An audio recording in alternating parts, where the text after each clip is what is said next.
Good afternoon, everybody, and welcome to this week's Keeping an Eye on the Geopolitical Ball with me, as always, Jamie Shea, Senior Fellow at Friends of Europe. Well, like many people in Europe, I've been a bit depressed of late about the state of democracy within the EU.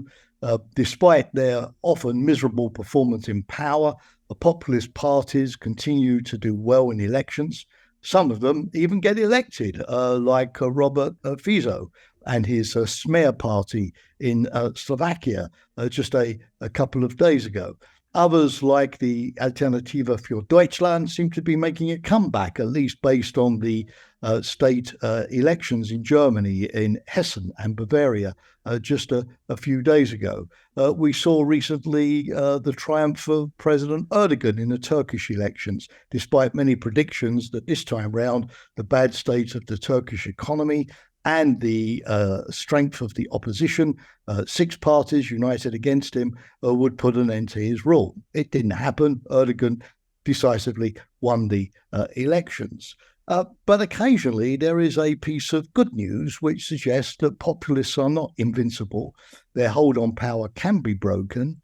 And indeed, democracy is often healthier in its fundamentals than we have thought. And so this is the case with the elections in Poland, which took place last Sunday, and which saw the opposition, at least in terms of the three parties that form that opposition, Civic coalition, Third Way, and New Left, winning a majority of the votes. And a majority, if all goes according to plan, of 248 seats in the Senate or the Polish Parliament. Now, many people had predicted that it would be nearly impossible for Civic Coalition and its allies to win an election in Poland, because as in other parts of the world, like Hungary or Turkey, we were facing a situation where the populist ruling party called Law and Justice was up for its third election victory.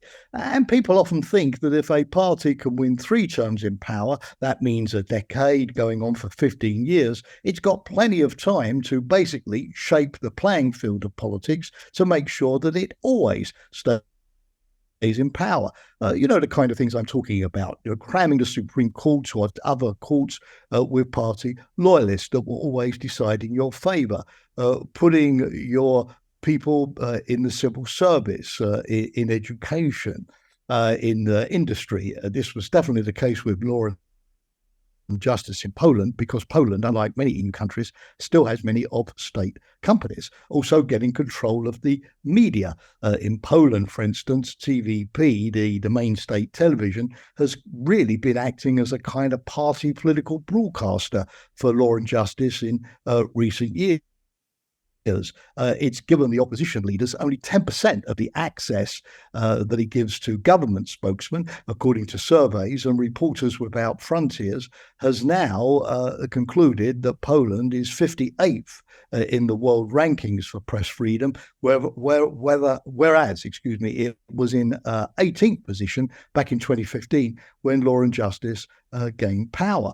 Law and Justice has also changed the electoral map of Poland, giving more power in redistricting parliamentary seats to the rural areas where it has more support among its conservative voters. It showered those loyalist and conservative voters with all kinds of welfare benefits like pensions and child allowances, and it has kept up a steady campaign against what it calls the liberal cosmopolitan elites in the city that tend to support the opposition. Also clamping down on abortion rights for women.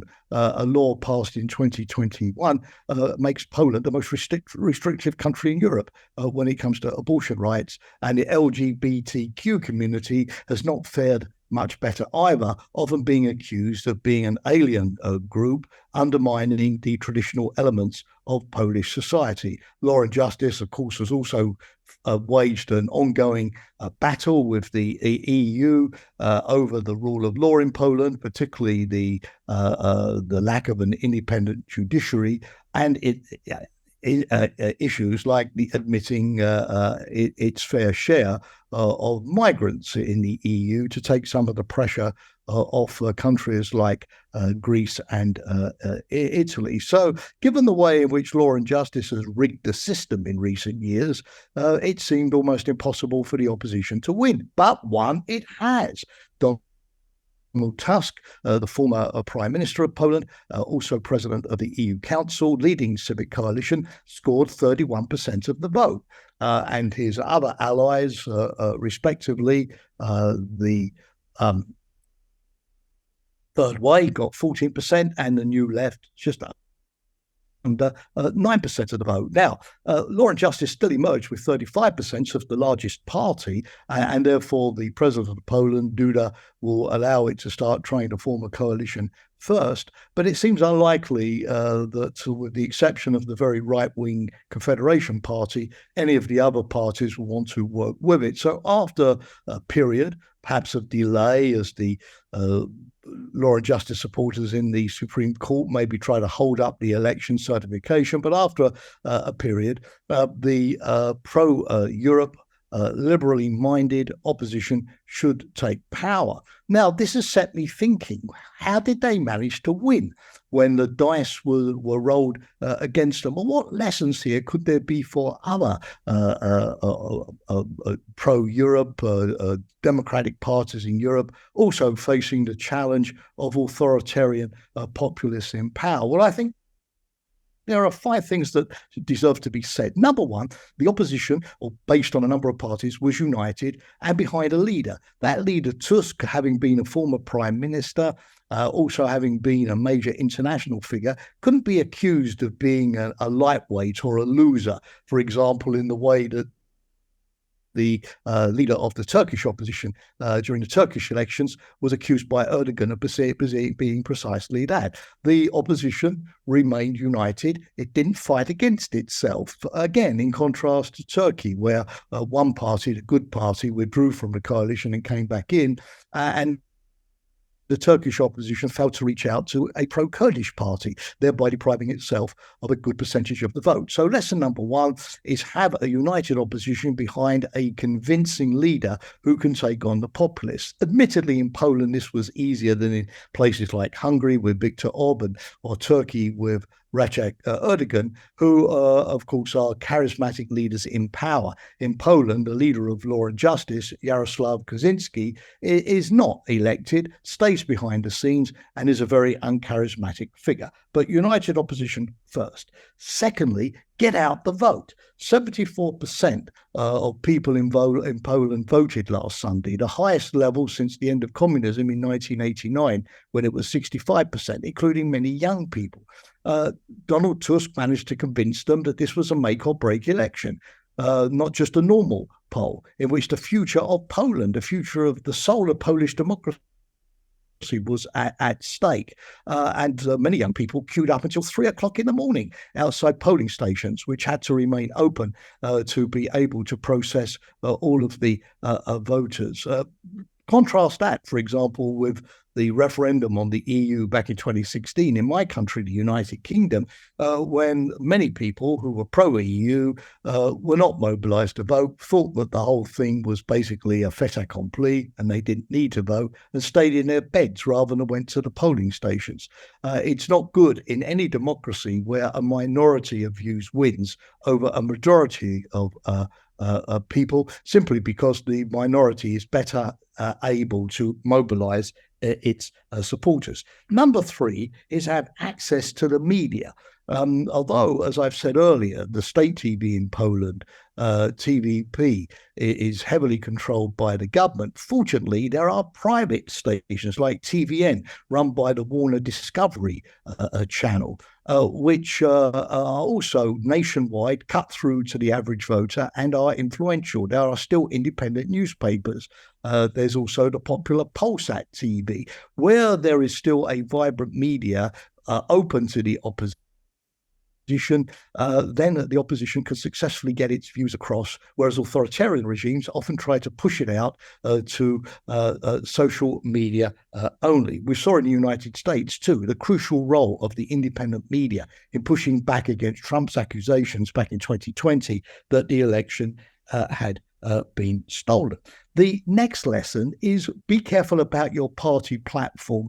You beat the populists not by opposing all of their ideas, but by co-opting some of them. And the campaign of Civic Coalition in Poland and Tusk was very clever. They opposed the government on human rights issues, European values, LGBTQ rights, abortion rights, freedom of the media. But on economic issues, they embraced much of the social spending and welfare reforms of law and justice. This meant that for the average working class Pole, it was safe to vote for law and justice without fear of losing too many benefits. So something for everybody, rather than being seen to be only addressing elite issues of no concern to the population, was certainly the winning strategy here.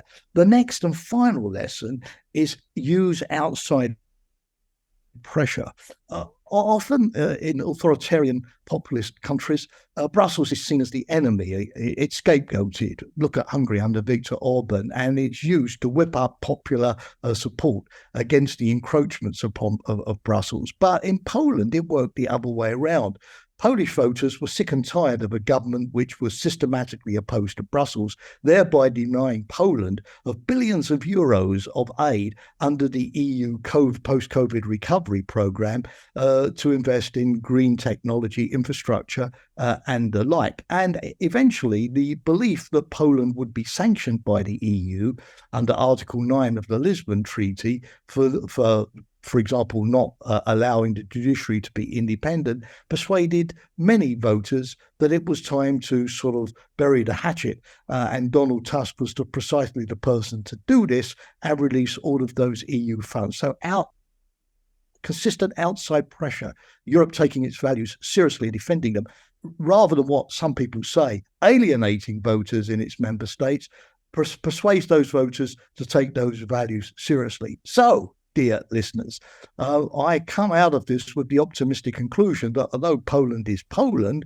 and of course there are conditions specific to that country, there are lessons in the election that show that nothing is inevitable in politics as in life, and that good democratic oppositions, providing they organise well, have good leaders, proper platforms, are able to cut through to the average voter, access to the media, and can use outside pressure, are able to restore countries to a healthy democratic state. Of course, I conclude by saying that in the fullness of time, even the Civic Coalition will probably become tired, probably get involved in scandals, do corrupt things, and probably in 5 years' time or later, Polish voters will decide it's time to turn the rascals out.